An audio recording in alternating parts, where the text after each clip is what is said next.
Hello. It's been a while since I've done one of these camera reviews, but I'm excited to get back into the swing of things. And today, I'm talking about a relatively new addition to my camera lineup, the Nikon FG.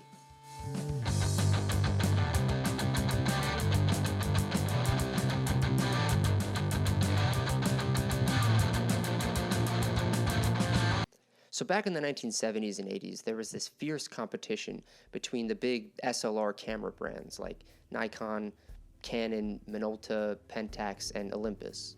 You see, there were some amazing advancements in electronics during that time, and it allowed companies to release new cameras more frequently with cool automated features.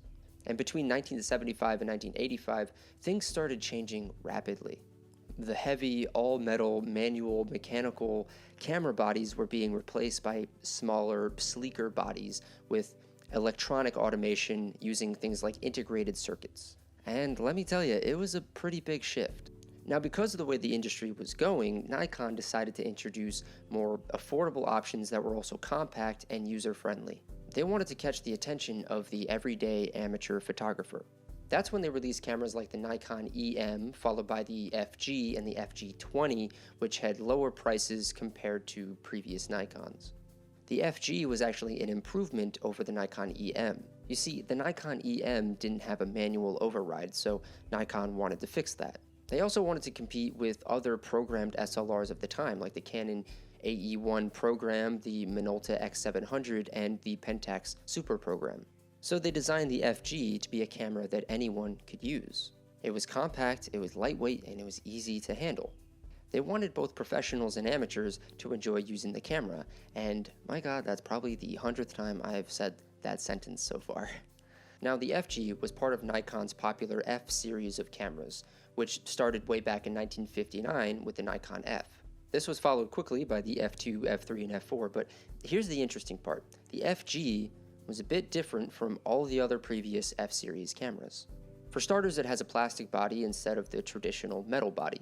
This made it lighter and more affordable, but it still maintained the high performance and durability that Nikon was known for. Oh, yeah, and we can't forget that the FG has a fully automatic exposure mode, which made it super easy for beginners to take well-exposed photos.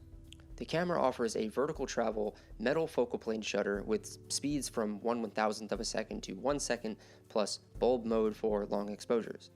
It has a through-the-lens 60/40 center-weighted light meter, and it has flash sync at 1/90th of a second. It has an exposure compensation dial with 2 stops in either direction, and the Nikon FG also includes a backlight compensation button which, when pressed, automatically overexposes the scene by 2 stops. The exposure modes include the program, aperture priority, and manual modes.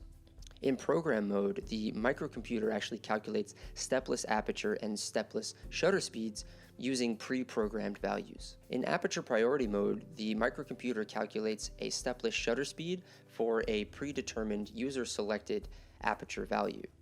In manual exposure mode, the user will select both the aperture and the shutter speed, and the metering system actually provides a suggested shutter speed which is indicated in the viewfinder for your selected aperture. And that's a pretty nice touch, if I might add. I haven't seen that in a whole lot of cameras. The shutter offers mechanical backup speed of 1/90th of a second, selectable by choosing the M90 mark on the shutter speed dial. This could come in handy if your battery dies while you're out in the field. The focusing screen is a standard Nikon K type with a clear matte and Fresnel field, a central split image rangefinder spot, a microprism collar, and a 12mm diameter reference circle, which indicates the center weighted metering area. Displayed on the right side of the viewfinder, you'll see a vertical shutter speed scale with LEDs to indicate both the user selected and camera suggested shutter speeds in manual mode and the values selected by the camera's metering system in program and aperture priority modes. This camera has an ISO range of 25 to 3200, it has a self-timer, and it's powered by 2 LR44 batteries. Alright, enough of all the specs, let's talk pros and cons. The compact and lightweight design of this camera makes it easy to carry around and use for extended periods of time. The fully automatic exposure mode makes it easy for beginners to take well-exposed photos. This camera is compatible with a wide range of Nikon f-mount lenses, allowing for versatility in your shooting. At the time, the Nikon FG was one of Nikon's most affordable SLR cameras, and today, the very same could be said. These cameras are fairly affordable, fairly easy to find. On a personal note, I really like that you could see the suggested shutter speed when you're shooting in manual mode. I haven't seen that in any other SLRs or any other cameras, and I think it's an absolutely wonderful design, smart choice by Nikon. And on that note, this camera does have a fantastic metering system. The FG's through the lens, wide open aperture metering employs Nikon's famous 60-40 center weighted pattern, and it's accurate, it's easy to use, and it's easy to understand.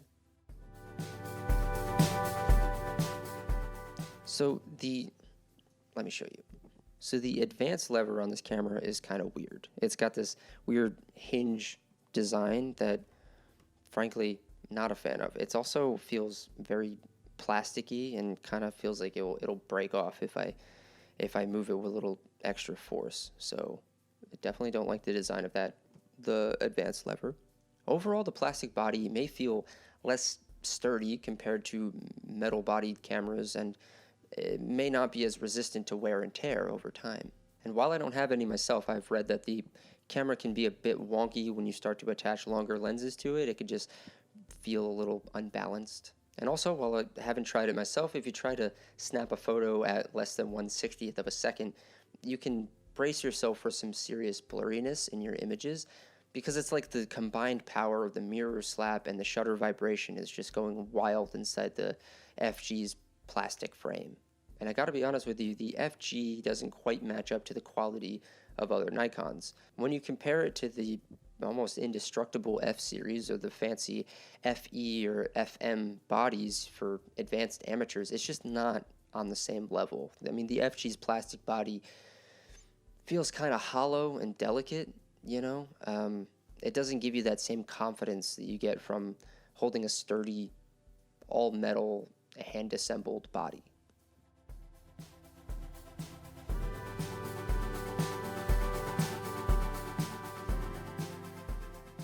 So I gotta say, my overall sentiments regarding this camera are a little bit conflicting.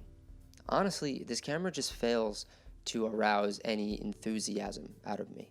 Although the FG unquestionably possesses functionality, precision, and fine craftsmanship, considering its budget-oriented design, it falls short when it comes to generating excitement. And despite its absence of significant flaws or major deficiencies, and its impressive array of additional features, it fails to kindle any passion out of me.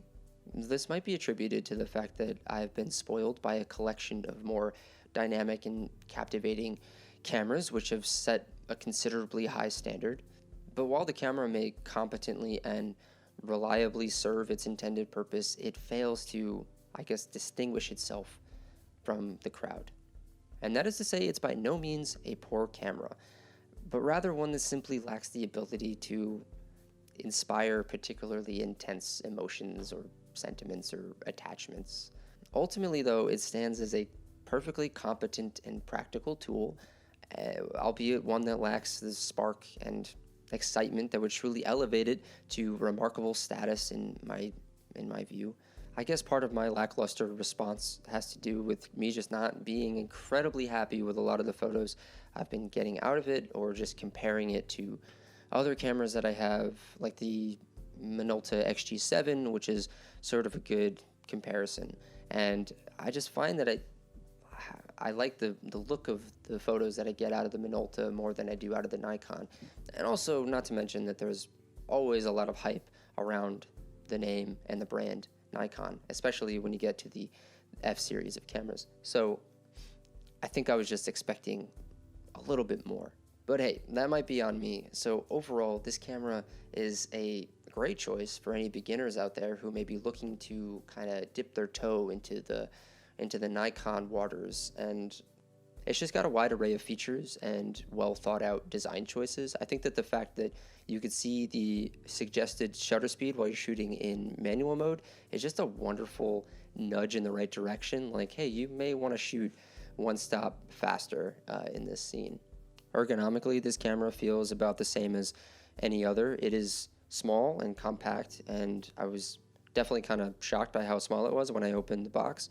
But that is sort of a detriment as well, as it feels a little frail, and you could really sort of feel the plastic design, especially when you fire the shutter. The shutter doesn't really inspire a lot of confidence when you shoot it. It's kind of got like a plasticky sort of sound to it. I'm sorry, it sounds like I'm being overly negative toward this camera, but I definitely would recommend it. So if you're out there, if you're considering getting a Nikon FG, if it's, you know, within your budget, if you're looking for a more budget-friendly SLR that's going to give you a lot of different options and room to play around, this camera is definitely for you. Thank you all for watching. Let me know what you thought of this review. Let me know what you think of the Nikon FG. If you have one, I'm going to leave this video off with a bunch of photos that I've taken on the Nikon FG, and I'll see you all next time.